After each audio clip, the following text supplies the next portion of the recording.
네, 오늘 시간은 화장품 관련된 종목을 좀 비교 평가를 하도록 하겠습니다. 뭐 화장품주야 코로나 이후에 리오픈이 되면은 당연히 그 수요가 증가할 걸로 이제 기대가 되면서 유망주로 떠올랐죠. 그래서 오늘 그 종목을 한번 좀 보도록 하겠습니다. 그 전에 지난 시간에 얘기했던 종목 한번 볼까요? 우리가 자동차 부품주를 그때 좀 얘기를 한 적이 있었는데 넥슨 타이어 볼까요? 아, 넥슨이 아니죠. 넥슨이죠. 그게 이제 25일인가 그때 얘기했는데, 예, 뭐 일단 뭐 흐름 자체는 일단 반등이 일어나고 있네요. 운이에요, 운. 그리고 한국 타이어. 네, 전기차 시대에서는 당연히 타이어에 대한 수요가 증가할 수밖에 없죠. 차량 무게가 워낙 무거우니까 일단 타이어에 들어가는 소재도 좀 바뀌어야 되고요. 그 무거운 중량을 버티기 위해서는 그 배터리 무게가 워낙 무거워서 그래요. 그리고 또 이게 이 전기차가 내연기관차보다 그 가속력이 훨씬 좋습니다. 순간 속도라든지. 그래서 타이어에 대한 마모 속도가 20%가 더 늘어요. 그래서 결국 전기차 시대에 배터리 쪽은 지금 뭐 전쟁을 하고 있잖아요. 근데 그 다음에 수혜주는 뭐냐? 타이어 쪽인 것 같아요. 일단 소재도 뭐 굉장히 높은 타이어 코드에 대한 그 소재가 투입이 돼야 되겠고, 그리고 그 흡음재라고 그러죠. 그러니까 소리가 좀 안 나는 게. 전기차 같은 경우는 일단은 뭐 저소음의 차량인데 타이어에서 들려오는 소리가 커버리면 좀 그렇잖아요. 그래서 흡음재가 많이 들어가는 타이어. 그래서 굉장히 비쌉니다, 그것도. 그리고 마모 속도도 빠르고, 그러니까 교체 주기가 좀 빨라지는 거죠. 그래서 타이어 업체 쪽에서는 사실상 신난 거죠. 네, 한국 타이어도 그날 이후로 좀 좋은 흐름 보이고 있고, 그리고 이제 금호 타이어 뭐다 좋은 흐름을 좀 보이고 있는 것 같아요.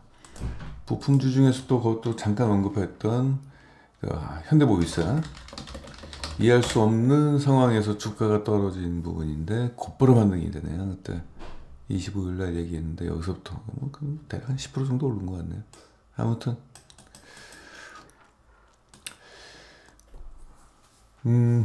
제가 욕하는 종목이 있고 그래도 비교적 이 종목은 좀 괜찮은 거다라고 얘기를 하는 건데 오늘도 역시 욕 좀 한번 해보겠습니다.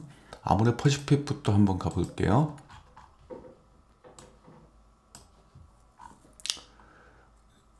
네, 전 종목을 모두 까겠습니다.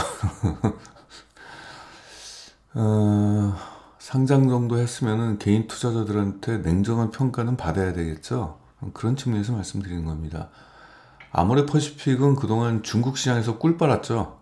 근데 지금 중국 시장이 지금 화장품이 어떻게 지금 변하고 있냐면은 과거에는 이제 우리나라 화장품이 좀 가성비가 좋고 품질 쪽 측면에서 믿을 수가 있다.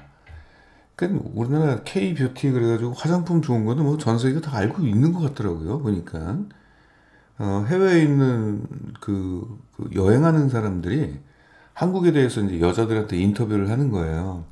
그럼 거기에 빠짐없이 나오는 게 뭐 음식 맛있다, 친절하다, 또 하나 화장품이 품질이 좋다 이 얘기가 나오더라고요. 그래서 그런 부분 보면은 이거는 그 우리나라 문화를 얘기하는 거고 화장품은 얼굴에다 바르는 거잖아요.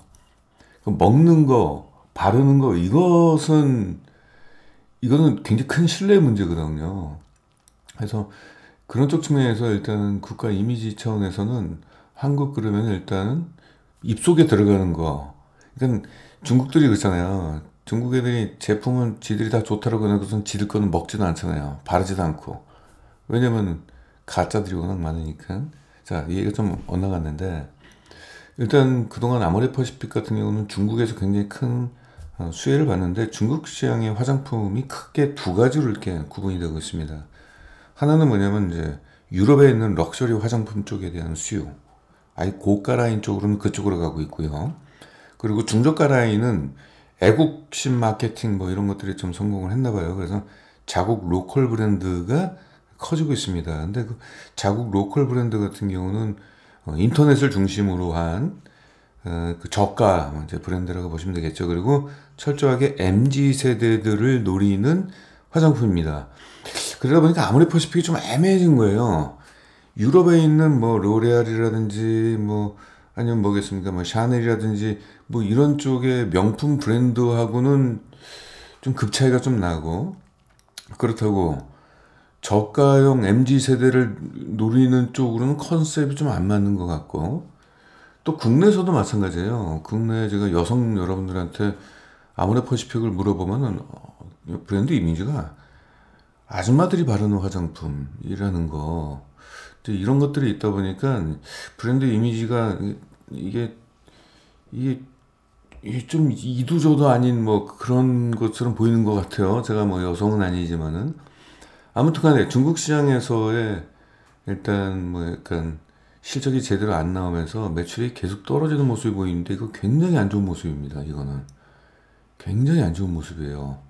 뭔가 뭔가 뭔가 큰 틀에서의 방향성을 다시 잡아야 될 지금 상황인 것 같아요. 이게 지금 2023년도 매출액인데 계속 떨어지고 있잖아요. 지금 리오프닝이라서 코로나 이후에 성장을 해야 될 기업이 지금 이 모양 옆골입니다.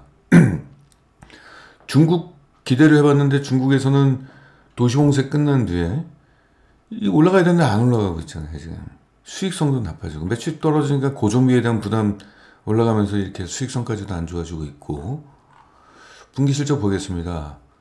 영업이익률 1%, 2%면요, 이건 사업 접어야 돼요. 이거는 심각한 문제입니다, 진짜. 이게 얘네가 뭐 새로운 거를 만들기 위해서 향후 실적 성장을 위한 선제적 투자를 엄청나게 한다든가 그러면 미래에 대해서 좀 기대를 해볼 만한데, 그것도 아니고 영업이익률이 지금 이 모양이면 소비재 쪽에서 이거는 떨어진 이유는 매출액이 떨어져서 그래요. 매출액이 떨어지면은 기본적으로 월급이라든지 직원들 월급 고정적으로 나가는 비용은 있을 거 아니에요. 그 고정비에 대한 부담을 지금 떠안고 있다는 얘기인데, 이거는 사실상 이렇게 나가면 생존 문제가 걸려 있습니다. 실적을 보면은 4분기까지 실적입니다. 매출액이 10%가 떨어졌고 영업이익은 44%가 떨어졌어요. 이건 정말 심각한 문제가 아닐 수가 없어요. 자, 근데 아모레퍼시픽도 가만히 있진 않겠죠. 뭔가 돌파구를 찾겠죠.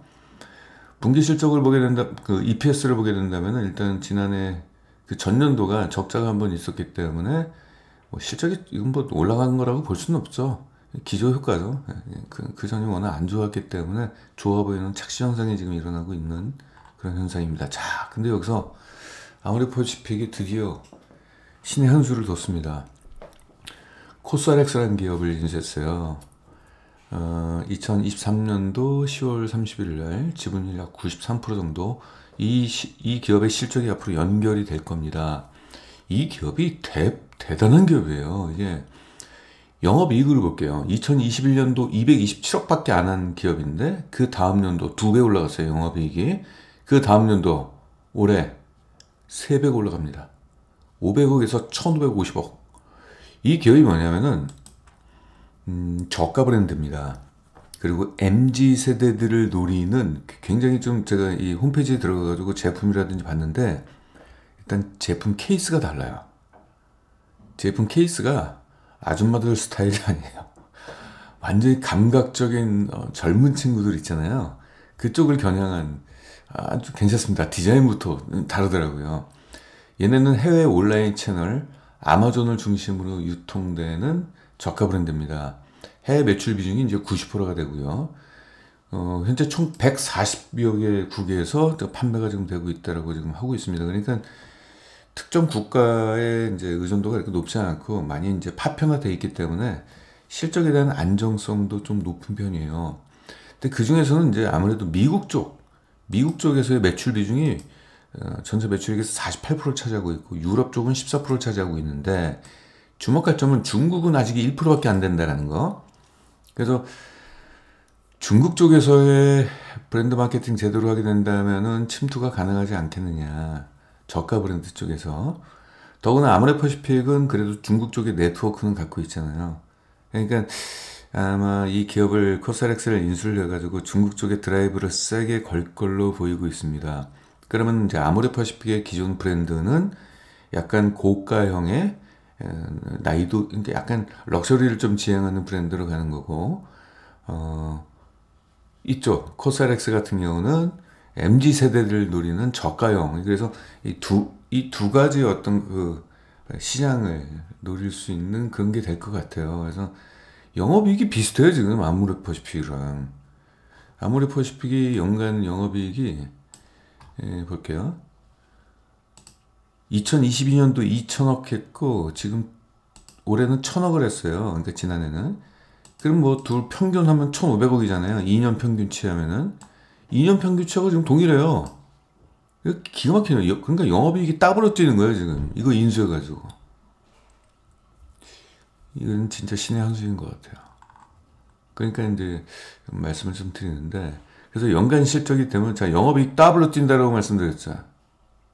그러니까 매출액도 그렇지만, 이제 이런 흐름이 앞으로 추정이 된다. 그래서 2024년도는 큰 폭의 실적 성장을 이룰 것이고, 최근 2022년도하고 봤을 때, 여기서부터 올라가는 거 보면은, 매출액은 연평균 7%, 영업이익은 36%씩 올라가고, 이거를 숫자를 2023년도로 한번 계산해 볼게요. 연평균 성장률입니다.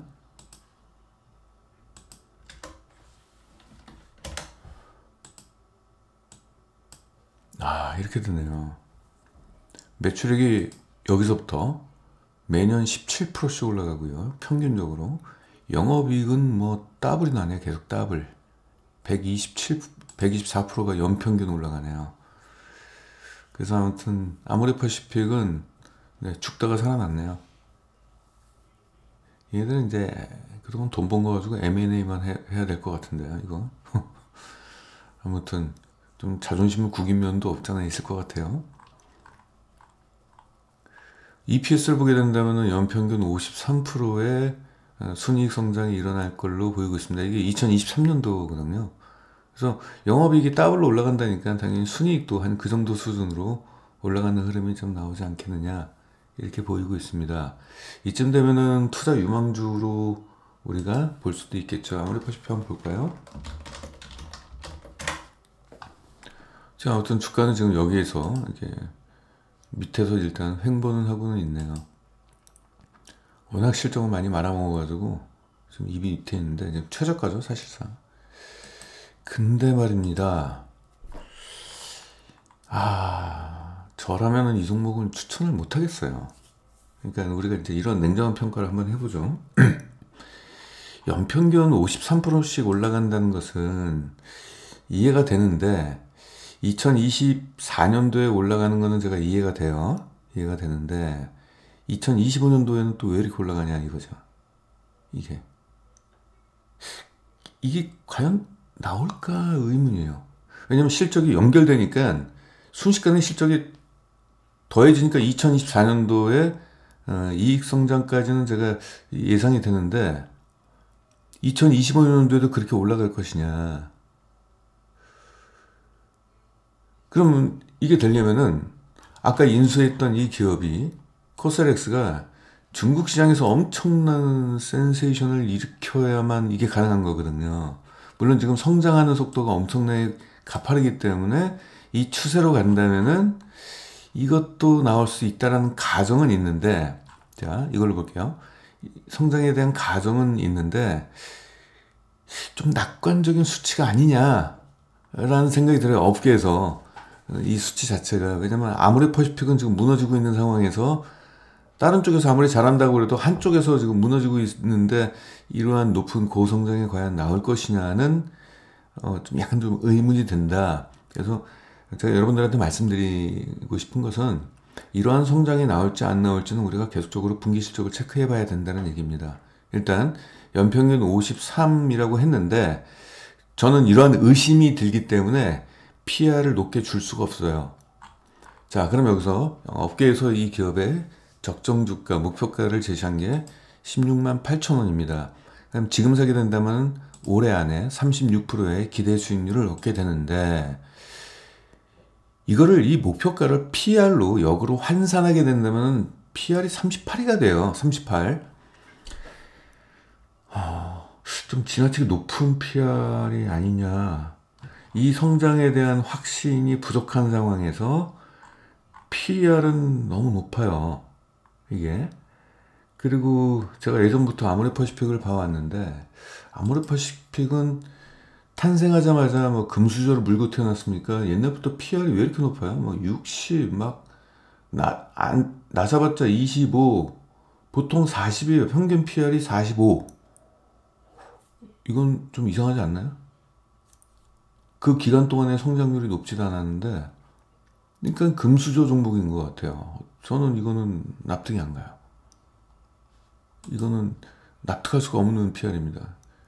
그리고 이렇게 높은 PR을 줬는데도 먹을 게 36%밖에 없다라는 거라고 한다면은, 제가 여기 채팅창에 지금 조용히 계시는 저희 회원분들 많으신데, 제가 이런 종목 추천하는 거 봤나요? 예. 저라면은, 결과적으로 주가가 어떻게 될지 모르겠습니다만은, 또 실적도 어떻게 될지 모르겠습니다만은, 저라면은 더 좋은 종목을 찾을 것 같아요. 이 아모레퍼시픽이 나쁘다는 측면보다도, 이거 가지고 성이 안 차는데 더 좋은 거 없을까? 그래서 다른 쪽으로 가봤습니다. 지금 화장품주들이 다 비싸요. 그래서 더 좋으면서도 싼 게 없을까라는 고민에서 화장품 회사가 아닌 화장품 회사에다가 원료를 공급하는 OEM, ODM 기업이죠. 한국콜마와 코스맥스를 한번 가져와 봤습니다.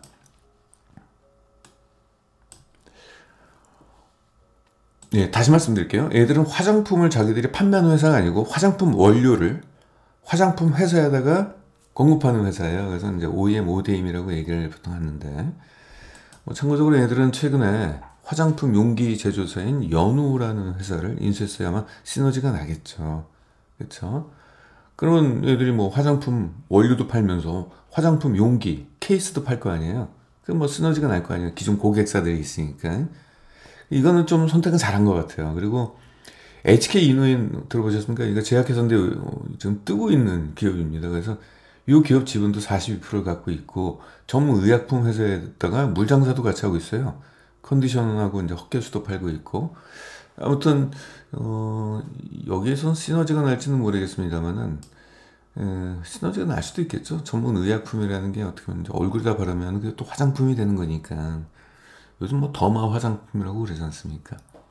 네, 이런 부분이고, 실적을 보면은 그동안 이제 꾸준한, 코로나 때 한번 예외적으로 좀 안 좋았고 매출액은, 그 뒤부터는 뭐 제대로 된 실적이 나오고 있고, 이게 그 지난해 3분기까지 지금 현재 실적이 나왔어요. 4분기 실적 더해지면은 한 이렇게 되겠죠. 2023년도 이렇게 될 것 같고, 그러면은 과거부터 꾸준한 성장이 지금 나오는 흐름이에요. 추세적으로. 그래서 앞으로도 이렇게 증가할 것이다. 이제 이런 거고, 지금 화장품 업계가 좀 이따 코스맥스도 말씀 좀 같이 드릴 텐데, 한국콜마도 마찬가지예요. 지금 OEM, ODM 기업이 참 좋은 게, 화장품 회사가 전통적으로 과거에는 아모레퍼시픽 같은 큰 회사 같은 경우는 자기들이 화장품 원료를 자기들이 직접 연구 개발을 해서 만들었습니다. 그런데 최근에는 이 인디 브랜드라고 그래가지고 저가 화장품 회사들 있잖아요. 즉 화장품 회사가 이제는 생산과 마케팅을 다 할 수 없고, 생산이면 생산, 그러니까 한국콜마나 코스맥스처럼 생산만 하는 기업과, 그리고 마케팅과 소비자의 어떤 그 소비자 심리 뭐 이런 것들을 소비자의 어떤 소비자를 연구하는, 그래서 마케팅적으로 가는 이 두 가지로 일단 양분되고 있어요. 반도체도 그렇잖아요. 시스템 반도체 같은 거면 설계만 하고 디자인만 하는 디자인 하우스나 팹리스 기업이 있고, 제조만 하는 파운드리 업체가 있고, 양분화돼 있잖아요. 지금 화장품도 약간 그쪽으로 가는 것 같아요. 제가 이 말씀 드리는 게 뭐냐면은, 전통적인 대형 화장품 회사보다 최근에는 저가형 인디 브랜드들이 많이 나왔습니다. 그 브랜드들은 이제 MZ 세대들을 노리고 인터넷 쪽으로 마케팅 활동을 좀 많이 하는데 좀 잘 먹히는 것 같아요. 그리고 화장품을 바르는 연령대가 지금 중학생부터 바르잖아요. 그쵸. 중학생, 고등학생. 옛날 우리 때 시절에서는 뭐 있을 수도 없는 일이었지만 지금은 당연히 그건 인정해 줘야 되거든요. 패션이거든요. 뭐 머리 신경 쓰는 것처럼 얼굴에 신경 쓰는 게 패션인데 그 욕할 이유는 없는데 일단 MZ 세대들 그 어린 나이 세대들이 지금 화장을 하고 다닌다는 얘기죠. 근데 걔네들이 돈이 이렇게 많지는 않잖아요. 부모들 용돈 받아가지고 사는 건데. 그러니까 저가 브랜드 쪽. 이쪽이 지금 성행하고 있습니다. 자, 근데 이게 왜 중요하냐? 저가 브랜드가.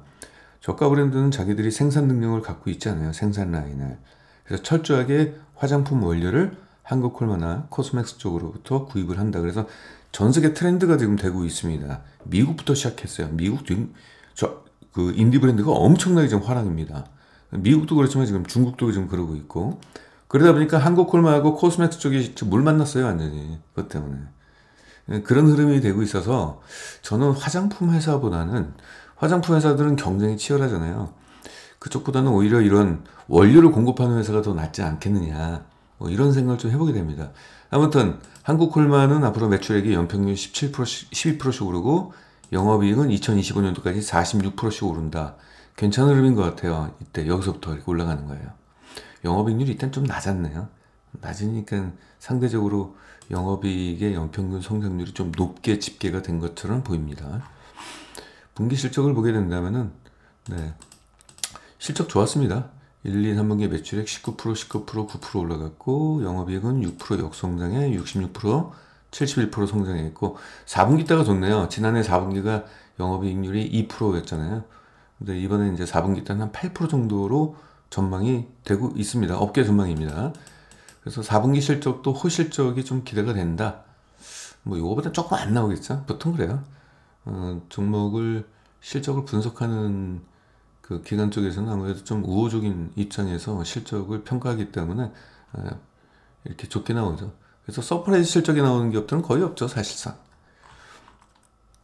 네, 3분기까지 실적을 집계하면 매출액은 16%가 증가했고 영업이익은 53%가 증가했네요. 네, 아주 호실적이 나왔습니다. 이런 실적들이 계속적으로 나왔으면 좋겠고, 근데 과거에도 그랬던 것 같아요. 연간 실적 보면은 매출액이 계속적으로 우상향을 했으니까 코로나 이후에 이때 2022년도에 뭔 일이 있었는지 제가 좀 알고 싶은데 왜 이렇게 떨어졌는지는 좀 모르겠네요.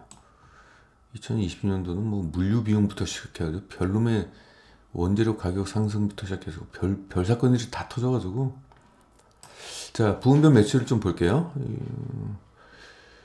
뭐 기초 쪽 색조 뭐 이렇게 되어 있는데 매출 비중이 기초 쪽이 좀 많네요. 38% 비중이 있고 이게 20%가 증가했습니다. 색조도 한 20%가 증가했고 화장품 용기는 매출 비중이 아직 6%이기 때문에 이건 그렇게 큰 의미를 둘 필요는 없는 것 같고, 얘들이 또 제약회사 있잖아요. 아까 HK 이노엔 갖고 있다라는 거. 이게 이제 매출 비중이 이제 40%. 이게 이제 5%가 매출액은 역성장했네요. 뭐 컨디션, 헛개수 이런 거 7% 정도 증가했고. 아무튼 이러한 매출 비중을 좀 가지고 있습니다. HK 이노엔이 큰 기업인가? 매출 비중이 이렇게 크게 차지하네요.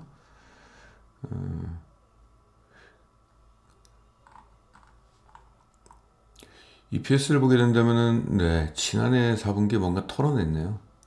뭔가 털어냈고 빅베스가 좀 나온 것 같습니다. 그래서 이게 지금 3분기까지니까 3분기까지 103%가 증가했는데 4분기 더해지면은 뭐 대규모 흑자 전환이 되는 거나 마찬가지네요. 순이익은 대규모 흑자 전환이네요. 자, 이렇게 보시면은 EPS를 보게 된다면은 연평균 32%가 증가하는데 굉장히 고성장을 전망하고 있습니다. 업계는. 근데 이 부분에 대해서는 저는 특별한 이견은 없어요. 왜냐면은 이쪽 화장품 ODM 쪽은 경쟁이 치열한 분야가 아니기 때문에 화장품 회사가 경쟁이 치열하지 거기다가 원료를 공급하는 기업들은 그렇게 경쟁이 이렇게 격화된 분위기는 아닙니다. 그리고 최근에 인디 브랜드들 많이 생겼고 그런 측면에서 이제 고객사들이 좀 더 다양해졌다는 측면, 그러다 보면 이러한 성장도 기대할 수가 있는 부분이 좀 있어요. 그래서 연평균 32%의 성장이면 고성장이죠. 그럼 자, 여기서부터 이제 적정 PR을 좀 보겠습니다. 적정 주가. 업계 적정 주가를 보면은 한 72만, 7만 2천 원 정도를 주고 있는데, 이거 1년 들고 있으면 48%면 굉장히 높은 수익률이 나오는 거죠. 그러면은 이 적정 주가가 합리적인 것이냐라고 우리가 평가를 해야 돼요. 이거를 PR로 환산하니까 17을 주고 있습니다. 그러면 성장률과 비교했을 때 성장률이 32인데 17이면은 성장률 대비 주가는 거의 절반에 가까운 정도로 아주 보수적으로 잡아줬어요. 전 이런 거 되게 좋아하거든요. 왜냐면 이 성장률 신뢰를 못하기 때문에. 성장률이 32다. 맞아? 아니, 막상 뜯어보면 이 정도 안 나와요. 항상. 왜? 이 기업을 분석하는 애널리스트들은 항상 우호적인 입장에서 자기가 추천하는데 좋게 자꾸 얘기하려고 그래요. 그래서 실적이 비교적 높게 측정이 돼요. 근데 사실상 뚜껑을 열어보면 그게 안 나오거든요. 따라서 목표 PR, 적정 PR은 이 성장률과 근거를 해가지고 낮게 잡아야 돼요. 이게 안 나올 수 있으니까. 그래서 제대로 낮게 잡은 것 같아요. 제가 볼 때는. 그리고 과거 이제 PR 흐름을 보면은 17만 이 정도 위치거든요. 이 정도도 납득이 돼요. 중간 가격 정도는 되는 것 같으니까. 그래서 한국콜마는 괜찮은 것 같아요. 이게. 자, 그럼 아모레퍼시픽 비교해볼까요? 아모레퍼시픽 PR이 무려 2배예요. 한국콜마에. 2배 이상이나 줬어요. 그쵸? 근데 먹을 게 36%. 반대로 한국콜마는 PR이 그쵸? 반값으로 아모레퍼시픽보다 반값으로 잡았는데 먹을 게 더 크죠. 물론 이제 아모레퍼시픽의 논리는 성장률이 더 높지 않겠느냐. 이건데 저는 이 부분에 대해서 2024년도의 실적은 제가 인정. 좋은 기업 하나 합산했으니까. 근데 그 다음에도 이렇게 높은 성적이 2025년도에 나올까에 대한 의미. 그러니까 이 성장률을 못 믿겠다는 얘기죠. 이 개인적인 생각입니다. 개인적인 생각. 왜냐면 제가 기업 분석을 너무 많이 하고, 그 기관이나 이제 리서치 센터의 목표가라든지 실적 추정을 계속 모니터링을 제가 뭐 10년 이상 계속 해왔거든요. 제 지론은 그렇습니다. 이것보다 그냥 한 30% 정도 낮게 잡아야 된다. 20% 정도 낮게 잡아야 된다. 그런 지론이 있어요. 실적이 이만큼 안 나와요. 막상 그때 되면 이 실적 추정치가 점점 낮아져요. 항상 그랬습니다. 점점 올라가는 경우는 거의 없어요. 자, 그럼 여기서 한국콜마까지 가봤으니까 한 번 더 갈까요? 코스맥스. 세계 1위 기업이죠. 예. 화장품 원료, ODM, OEM은 뭐 세계적인 기업이라고 보시면 되겠습니다. 얘네가 세계 2위인가 1위인가 그런 1위로 알고 있는데 한국콜마도 수익권에 있습니다. 네. 최근 전 세계적으로 이제 경기가 좀 안 좋잖아요. 뭐 그런 것들도 있고 또 MZ 세대들은 주머니 사정이 크지 않기 때문에 일단은 저가 브랜드, 인디 브랜드라고 보통 얘기해요. 저가 인디 브랜드 쪽 그쪽이 많이 커지고 있어요 지금. 저기. 그래서 아까도 잠깐 그 한국콜마 말씀드릴 때 말씀드린 거 반복하자면은 이러한 인디 브랜드 같은 경우는 자기들이 자체 화장품 원료를 생산할 수 있는 생산 능력이 없어요. 생산이 없고 하려고 하지도 않아요. 얘들은 싸게 코스맥스 같은 데서 자기가 원하는 원료를 사다가 소비자들한테 마케팅만 집중하려고 하는 경향이 있기 때문에 그렇기 때문에 상생 라인을 안 갔죠. 따라서 이제 그런 기업들이 많이 생기면 생길수록 코스맥스 쪽은 유리하죠. 아모레퍼시픽 같이 자체 원료를 생산하는 기업이 잘 되기보다는 이런 기업들이 잘 되는 게 자기들이 고객들이 더 많아지는 거잖아요. 이런 측면에서 좀 좋은 것 같다. 실적을 보면은 2022년도 동일하게 한국콜마하고 동일하게 실적이 안 좋았네요. 한국콜마도 그렇고 이거는 왜 그런지는 제가 이유를 나중에 한번 좀 따져봐야 되겠네요. 2020년도는 정말 원재료 가격 상승 뭐 이런 거 여러 가지가 있잖아요. 전력 비용 상승, 그러니까 각종 비용들이 다 상승했을 때이기 때문에 수익성에서 아마 그런 영향이 좀 있었던 것 같기도 합니다. 잘 모르겠습니다만은 그 올해 3분기까지 지금 이게 실적이 나온 거거든요. 4분기 더해지면은 지난해 매출액은 넘어설 것 같네요. 그 전년 매출액은. 수익성도 일단은 개선이 되는 흐름이 나왔고요. 수익성이 뭐 최근 5년 동안에 보면은 7%면 괜찮은 위치죠? 네. 지금 잘 되고 있습니다. 말씀드렸던 미국 그쪽을 구조조정하니까 수익성 개선이 일어난 걸로 좀 보이고 있고, 매출 보시면은 분기별로 1% 증가, 18% 증가, 15% 증가, 영업이익 1% 증가, 167% 증가. 아, 2분기 때 아주 좋았네요. 지난해 2분기와 비교했을 때. 영업이익률이 거의 2배 이상 올라갔잖아요. 그러니까 167%가 증가했네요. 3분기 때도 69% 증가. 그래서 지난해 그 전년도 부진을 좀 떨치는 모습이 좀 나오고 있습니다. 뭔가 구조적인 변화가 있는 것 같은데, 미국 법인에 대한 구조조정으로 저는 이제 기억을 좀 하고 있습니다. 일단 매출액은 12%가 증가했고, 영업이익은 84%가 증가했습니다. 좋은 실적이 나왔네요. EPS를 보시면은, 네, 4분기 때 비용 한번 털었네요. 그 전에. 일단 3분기 누적으로 보면 38%의 아주 양호한 실적이 나왔고, 4분기까지 가게 된다면 지난해 그 전년도가 워낙 안 좋았기 때문에 기조 효과에 의해서 연간 EPS 성장률은 더 높을 걸로 일단 전망이 되고 있네요. 뭐 주요 법인을 좀 갖고 왔는데,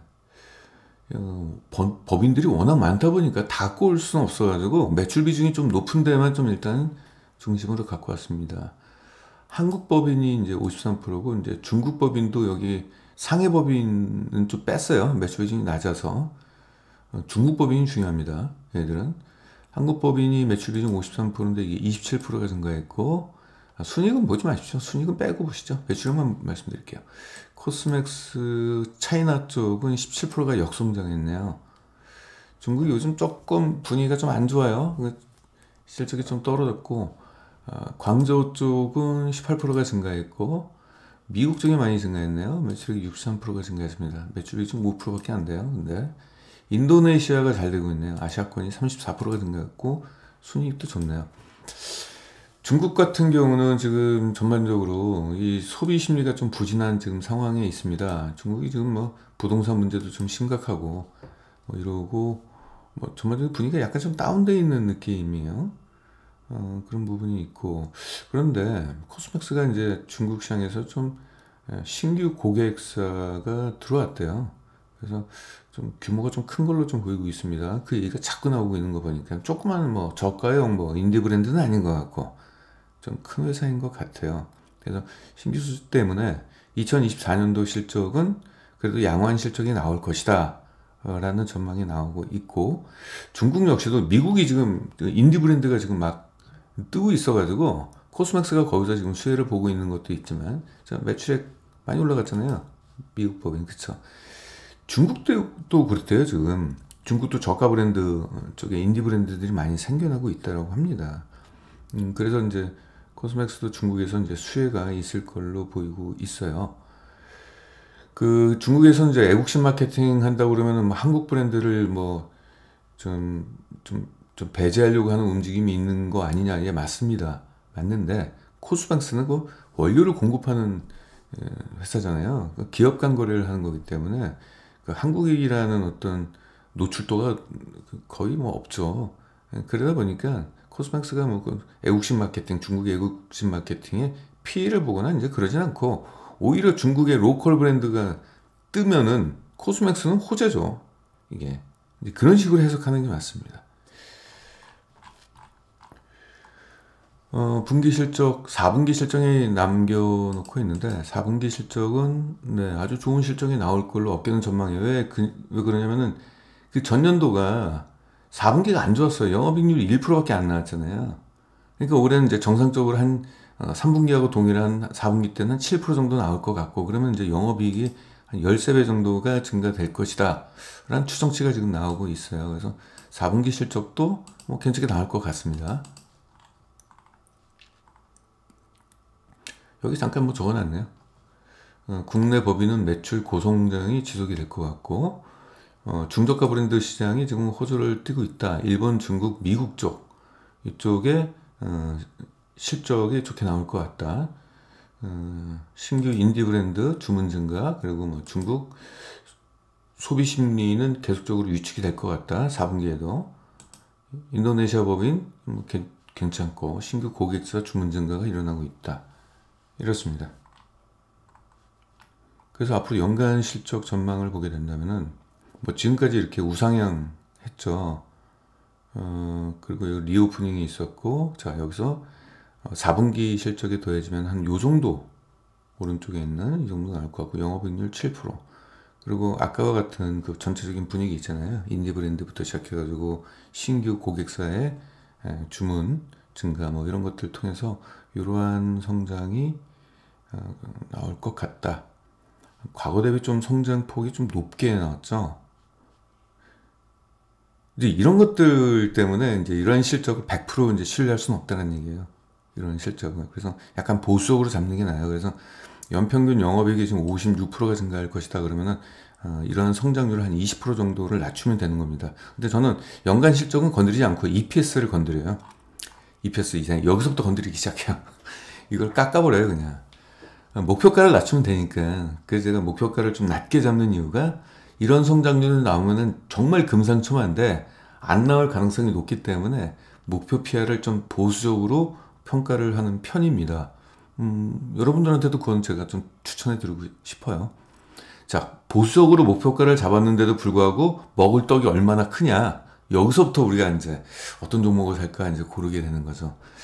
2023년도부터 보게 된다면은 연평균 성장률이 37%. 그러면은 일단 업계는 이 정도로 굉장히 높게 지금 보고 있는 것 같아요. 자, 그러면 여기서 업계에서 코스맥스에 대한 목표가를 얼마로 정했냐면은 이제 17만 4천으로 잡았습니다. 그러면은 올해 안에 한 52% 정도의 주가 상승을 기대할 수 있는 요인이 있잖아요. 그러면 이 부분에 대해서 적정 PR을 환산을 해보면은 17이 나와요. 어라? 한국콜마하고 똑같네요. 한국콜마도 17이 나왔죠. 17이 나왔죠. 성장률 비슷하죠. 32%나 코스맥스의 37%나 거의 뭐 30% 후반대로 괜찮잖아요. 30%대. 그리고 PR도 동일하게 17을 줬어요. 아마 업계에서 그렇게 했던 것 같아요. 그냥 코스맥스나 뭐 한국콜마나 성장률이 좀 비슷하니까 PR 같은 17로 주는 게 낫지 않을까. 아무튼 이렇게 준 것 같습니다. 그러면은 같은 조건에 있다라고 봤을 때 코스맥스, 한국콜마, 아모레퍼시픽, 자, 세 개 다 유망주로 뽑히고 있는데 여러분들이라면 어떠한 선택을 하시겠습니까? 이건 뭐 저의 얘기가 중요한 건 아니고 모든 책임은 이제 본인이 져야 된다는 측면에서 각자의 의견이 중요한 것 같아요. 각자의 의견이. 아모레퍼시픽은 약간 고밸류를 줬다라는 거, 그만큼 프리미엄이 있다라고 시장에서는 보고 있는데 저는 네, 반대입니다. 왜? 그 프리미엄은 이미 이걸로 끝났어요. 프리미엄을 얻을 이유가 없습니다. 물론 신규 업체를 인수해서 뭔가 지금의 현재 문제를 타개해 나가려고는 하고 있습니다만은 본질적으로 아모레퍼시픽에 대한 본질적 가치는 좀 훼손이 되고 있는 상황인 것 같아요. 중국의 의존도가 너무 컸다라는 것이 문제였던 것 같습니다.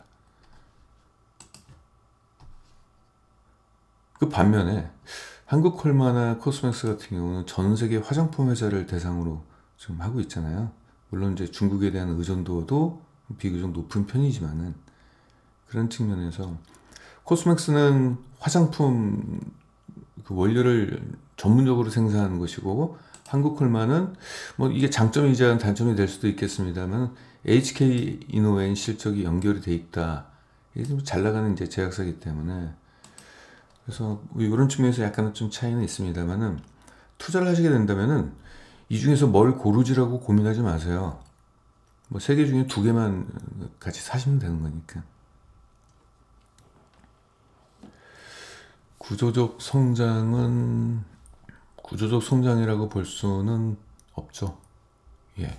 아까 아모레퍼시픽 같은 경우는.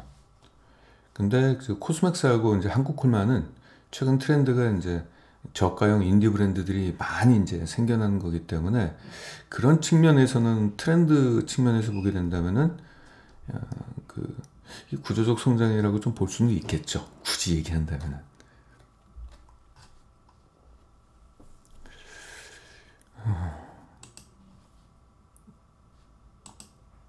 오늘 저희 회원님께 추천드릴 종목 말씀드릴게요.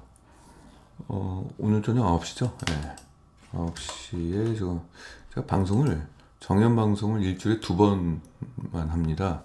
그 이유는 이제 기업 분석을 하느라고 이제 시간을 좀 많이 할애하기 때문에 그렇거든요. 오늘은 자율주행 분야가 우리나라에 좀 많은 기업들이 있는데 그 중에서 원탑입니다. 이 종목이. 제가 이쪽 종목을 다 봤는데 이쪽이 원탑이에요. 끝판왕이라고 표현을 했는데 제만족성은 일단 굉장히 좋고요. 자율주행, 제가 이런 얘기를 할게요, 여러분들. 제가 저희 회원분들한테 말씀 많이 드린 내용 중에 하나인데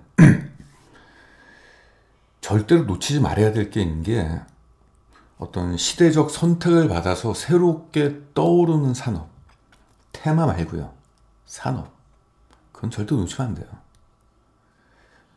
예를 들어서 인건비가 증가하잖아요. 인건비가 증가하니까 인건비는 지금까지 계속적으로 증가했는데 코로나 이후에 엄청나게 증가를 한 거예요.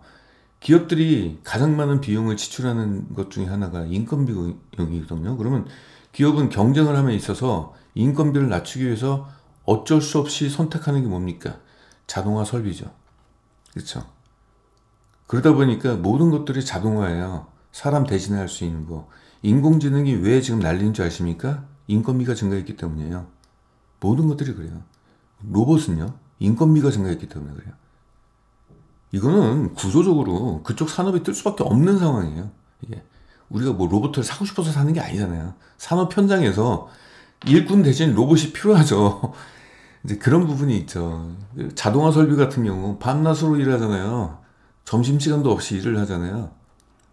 물류센터의 로봇들 보세요. 점심시간에도 계속 그 택배 같은 거 상자 그 물류창고에서 가져다가 하고. 자율주행은 그럼 왜 뜰까요? 사람들이 원하니까? 아니요. 사회적 비용이 너무 커요. 인명사고 때문에. 운전자, 보행자의 사망사고에 대해서 그동안 너무 철저하게 외면했어요. 자동차 사고는 거의 99.9%가 인재입니다. 졸음운전, 음주운전, 전방 주시 의무 잘 못 지켜가지고 실수죠. 이제 이런 것들이 문제예요. 이것들 때문에 사회적 비용이 너무 크니까 이걸 줄이기 위해서, 그래서 자율주행이라는 것은 목표가 뭐냐면 사고 0%를 하는 겁니다. 0%. 보험회사가 좀 피곤하겠네요. 사고가 안 나면 또 보험회사가 좋은 건가요? 네, 좋겠죠. 그래서 이쪽 시장이 2030년 얼마 안 남았습니다. 지금 5년 남았어요. 자율주행차 시장만 2385조가 됩니다. 이거 여기서 떼어내서 그 안에 자동차 반도체 쪽 시장 있잖아요. 지금 삼성전자가 이쪽으로 가려고 지금 많이 노력하고 있죠. 그렇죠. 휴대폰 쪽에 그쪽 반도체 칩을 자기들이 이제 생산을 하면서 그걸 그대로 자동차 쪽으로 옮기려고 지금 하고 있죠. 파운드리 사업. 그리고 이제 이게 이제 자율주행 쪽에 이제 초시가 되는 거죠. 에이다스가 이제 첨단 운전자 보조 장치인데 이게 결국은 이제 자율주행 쪽으로 가는 거죠. 이게 사실 지금 자율주행 2단계죠. 아무튼 이렇게 큰 시장입니다. 이게 전 세계적으로 봤을 때. 근데 이 기업은 참 이 안에서 그러면은 자율주행에서 가장 중요한 게 이제 라이다가 있고 레이더가 있고 이게 이제 이게 전파로 쓰는 거고, 이거는 이제 전파고, 이건 이제 빛으로 하는 거죠. 이게 라이트 뜻입니다. 이게. 그리고 이게 카메라가 있고 뭐 초음파 센서가 있는데 카메라가 가장 효과가 좋아요. 얘네들은요, 제가 들어보니까 그러더라고요. 이 배터리 소모량이 굉장히 크대요. 이것들이 좋긴 좋은데 배터리 소모량이 좋고, 그리고 색상 식별을 잘 못한다는 얘기죠. 궁극적으로. 그래서 부분적으로만 좀 쓰인다라고 합니다. 부분적으로. 근데 주력이 이제 카메라 쪽이다 이거죠. 색상 식별 가능하고 가시거리 확보를 위해서 고해상도 아무튼 이쪽 시장이 커지게 됐는데, 자 볼게요. 자동차 센서 쪽, 결국 이제 자율주행은 센서 시장인데, 보시면은 이 짙은 파란 색깔이 뭐냐면 카메라 쪽이에요. 카메라 쪽에 성장성도 높고 규모가 크죠. 가장 큰 규모가 큽니다. 그래서 결국 이제 자율주행 쪽에서는 카메라의 역할이 가장 중요하고 시장 규모도 크다. 이 기업이 그쪽 관련된 기업입니다. 지금 이제 레벨 2와 3단계, 지금 3단계로 넘어가고 있는 지금 상황이에요. 지금 현재 2025년도가 되면 3단계가 되고, 2024년도부터 출시가 되는 글로벌 기업들이 이미 뭐 테슬라는 3단계 하고 있지만은 다른 기업들, 현대차 같은 경우도 3단계를 2024년도 자동차에 출시가 됩니다. 올해요, 올해. 그래서 이런 부분이 좀 있고요. 카메라 쪽 보면은 이게 안전에 관련돼 가지고 여러 이제 자율주행, 그 에이다스 같은 경우는 첨단 운전자 보조 장치, 자율주행이나 마찬가지죠. 예. 관련돼 가지고 보면은 이제 카메라 쪽에 들어가는 데가 대부분이죠. 그러니까 카메라가 대세인 것 같아요. 그래서 이 기업은 이제 카메라 관련된 종목이라고 보시면 되겠고, 현대 기아차에 적용되는 차종 수도 앞으로 크게 증가할 거고, 이게 중요해요. 지금 차량용 카메라의 장착이 계속적으로 확대가 되고 있습니다. 그러니까 자율주행의 레벨 수가 증가하면은 카메라 장착 수가 엄청나게 증가하게 돼요. 그래서 전방, 측방, 후방 뭐 여러 측면에서 다 감시를 하니까, 심지어는 차량 내부에서 운전자까지 감시를 하죠. 승객도 감시를 하고요. 이런 것들 때문에 지금 증가하고 있는데, 지금 현재 2023년도에 한 10대 정도, 10개 정도의 카메라가 들어가고 있는데, 2026년도가 되면은, 네, 24대 정도. 레벨 3를 얘기하는 거죠. 이게 지금 자율주행이, 그냥 하는 게 아니라, 소비자의 선택 옵션이 아니라 이제 유럽에서 법제화가 됐습니다. 기억해 두세요. 2024년도 7월, 올해 7월입니다. 7월부터는 유럽에서 돌아다니는 이제 신차로 출고되는 차량들, 이건 무조건 첨단 운전자 보조 장치를 장착을 법적으로 의무화 시켰습니다. 보면은 내용이 뭐냐면, 카메라 또는 센서가 있는 후진 보조 장치, 운전자 졸음 방지 경고, 그리고 비상제동, 그 승용차나 밴 같은 건 차선 유지 시스템, 그 자동 브레이크 장치 탑재, 이 가장 크죠. 이게 자동 브레이크 탑재. 버스와 트럭에는 사각지대 감시, 그렇죠. 트럭 뭐 우회전 좌회전 하면서 사람 치고 막 이러잖아요. 그래서 사각지대 감시 센서에 의해서 브레이크 확 멈추는 거죠. 보행자 자전거 충돌 방지. 다 보면은 요거 하나 빼고 모두 카메라가 다 필요한 거야, 이것들이. 결국 이제 카메라가 대세라는 얘기죠. 최근에 그 전기차가 약간 시장이 조금 주춤하고 그러니까 지금 이 관련된 종목들이 조정을 받았어요. 그래가지고 지금 저로의 매수 기회가 생겼습니다. 왜냐면 지금 이 첨단 운전자 보조 장치나 이런 것들이 이제 전기 배터리에서 그 뭐죠, 그 에너지를 그쪽에서, 에너지원이 그거잖아요. 휘발유가 아니라 배터리에서 가져다 쓰잖아요. 근데 과거에 자동차 보면은 10년 전 자동차 뭐예요? 로켓 배터리 하나 들어가 있잖아요. 거기서 전력을 가져다가 쓰기에는 이 전력이 모자라요. 그래서 전기차 시대에 들어와서 지금 이것들이 많이 부각이 된 것도 사실이고, 근데 전기차가 안 팔려도 상관없습니다. 지금 현대차의 전략이 전기차가 안 팔렸어, 오케이. 그 지금 무슨 차 맞는지 아세요? 하이브리드 쪽. 하이브리드 쪽으로 엄청나게 지금 강조를 하고 있습니다. 그러니까 아마 하이브리드 자동차가 많이 출고가 될 거예요. 하이브리드 정도 됐으면은 거기서도 배터리 용량이 어느 정도 되기 때문에 이런 쪽 하는 거에 있어서는 큰 문제가 되지 않아요. 그래서 어떤 분들이 그래요. 야, 전기차 시대 이제는 뭐 끝날 수도 있는데 자율주행이 그럼 끝나는 거 아니냐? 그건 아니에요. 하이브리드가 있으니까 그쪽에서 충분히 이런 것들을 시행할 수가 있기 때문에, 그래서 이 종목을 오늘 추천할 겁니다. 관심 있으신 분들 오셔가지고 좋은 종목 받아가시기 바랍니다. 네, 오늘 영상 제가 딱 50분까지만 하기로 했는데 딱 50분 됐네요. 네, 끝까지 시청해 주셔서 고맙습니다. 감사합니다.